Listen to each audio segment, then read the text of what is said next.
Ano na? Tayo bumubulok na. Hanggang ngayon wala pa rin tayong kalaro. Marito ka nga. Ala, di ko na pati mahawak yung bola. Wala palang hangin.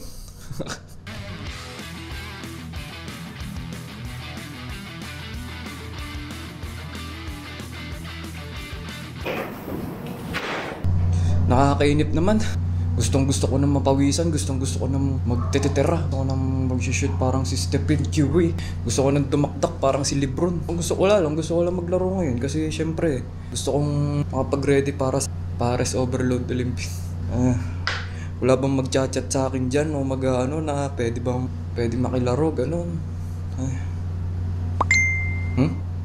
Bakit naman tumutunog ka bigla? Nakakagulat ka.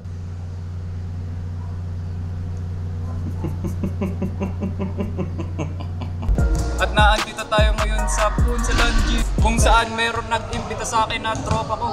Kasi wala, naaawa na siguro sila sa akin. Kaya na ito po yung nag-imbita sa akin. Hey!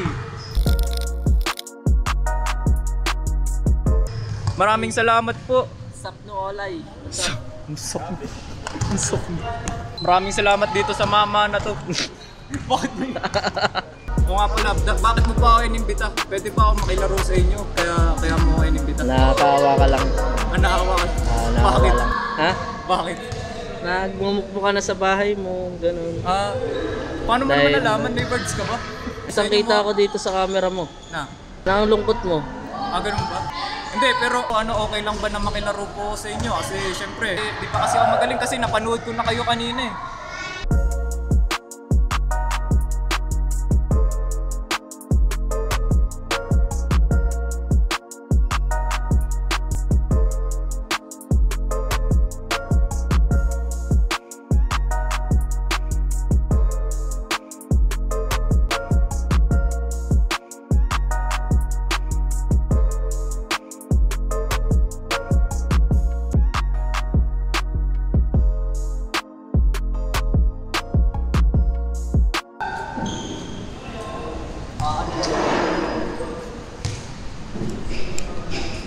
Sisigat ka na ba yun? Hindi nga eh.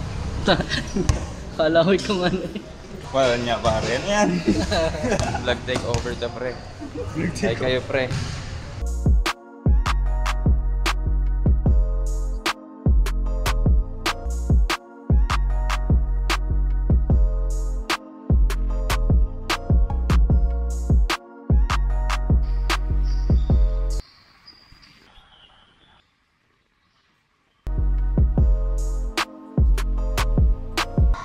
Pero Okay lang. Pwede. Pwede? Nakakaawa ka naman. Ha?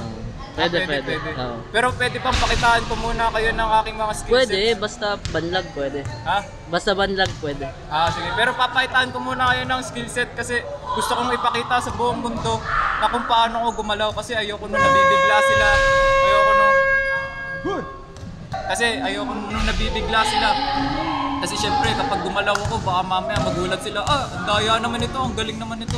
Kaya gusto ko pa ipakita sa inyo ang aking skill set. Kaya tara!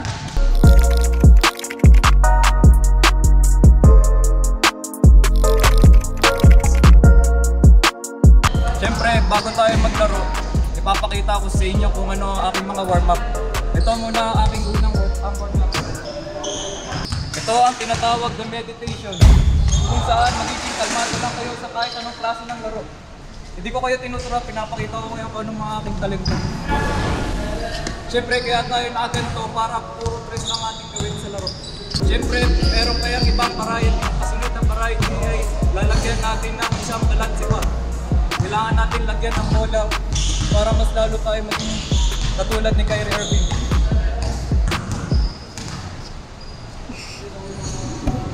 Hindi ko magawa kasi madulas yung bola kaya. Ang kasunod na warm-up na ginagawa ko madalas ay syempre shooting. Hindi naman nawawala yun sa mga basketballista. Diba, madalas, ang una ginagawa ng mga basketballista, nagpi-free throw. Sila nagpi-free throw. Hindi ako ganun kapag free throw. Kasi kapag dito ako nag-free throw, medyo madali. Kailangan, lagi natin pinapahirapan ng sarili natin. Kapag kasi gusto mo mag-practice ng free throw, dito ka lagi magpa-practice muna. Kasi kapag dito ka nag-practice, pag na-practice mo yung pulso mo dito, siyempre mapapashoot mo yung ano. Dapat walang talon to.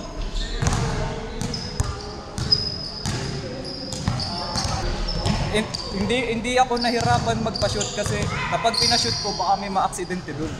Pwede yan. Ha? Pwede yan.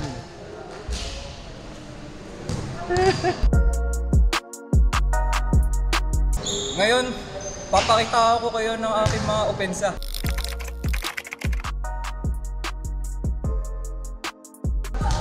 Ang aking unang skill set pagdating sa opensa ay pagka-drive. Siyempre, di ba, mga madalas kapag nagda-drive, siyempre tatakbo, di ba? Pero, maling-mali ang ginagawa ng mga taong yun. Kasi, para sa akin, kailangan natin ng proteksyon. At ang tinatawag ko dito sa skill set ko na to, pinakaunang skill set ay the bunker. Ano? The bunker. The bunker? Siyempre, kailangan natin ng proteksyon, di ba? Kapag yung mga sinaunang tao, mayroong mga shield. Di ba? Kapag lalaban sila sa mga gera. Dota pala to, Vanguard. Kaya yun, ganito yun. O di ba walang makalapit? Kahit yung cameraman ko, di makalapit. The bunker. The Vanguard. Binangardan. Binangardan. Ang kasunod na skill set ko ngayon ay shooting. Papakita ko sana yun ng 3 points pero medyo normal na kasi. Pero meron akong panibagong na-discover. Ang tawag doon ay 4-point play. Dinitriple nyo. Pagka-triple nyo, pwede kayo mag-play back. Pagkatapos mo, step back. Pagka-step back. Kung magtataka man kayo kung bakit naandun ako sa linya na yun, eh kasi hindi naman siya magiging outside. Kasi nasa loob pa tayo ng court eh. Ang isa sa mga... Hindi na ganda sa presentation. Ang kasunod na skill set na meron ako ay syempre dribbling. Napapakita ko sa inyo kung paano ako mag-crossover. Diba madalas kapag nagko-crossover ang mga tao ay laging ganun. Maling-mali yun. Kasi kung crossover kayo ng ganun, medyo predictable. Siyempre, di ba, pagka-dribble, di ba, pagka-ganon mo, alam nila napapunta dito. Mali yun. Yun. Dapat ang gagawin nyo, pagka-dribble nyo ng ganon, ganon. Yun! Isa pa! Pagka ano, pagka ganon, di ba? Kailangan naka-ganon.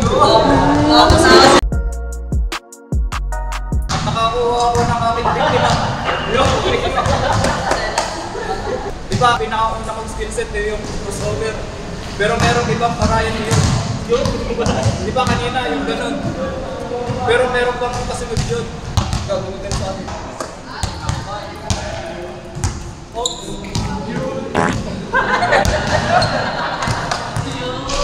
Ang kasunod na opensa na skill set na meron ako ay low post. Ay papakita ko sa inyo kung paano dapat mag low post. Pero, meron ako dapat na tip na meron na ibibigay sa inyo. Huwag kayong maglalaban ng 1 linggo ng jersey nyo.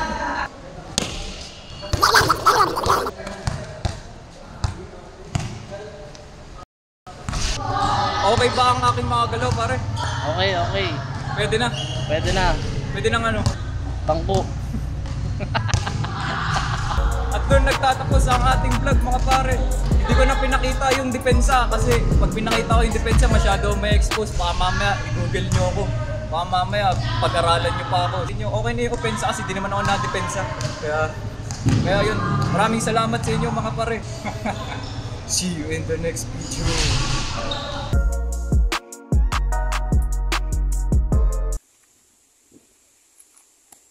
Aba! Yeah, pwede ba ito makalaro? 1-on-1 ba? Oo. Kakayanin mo ba ako?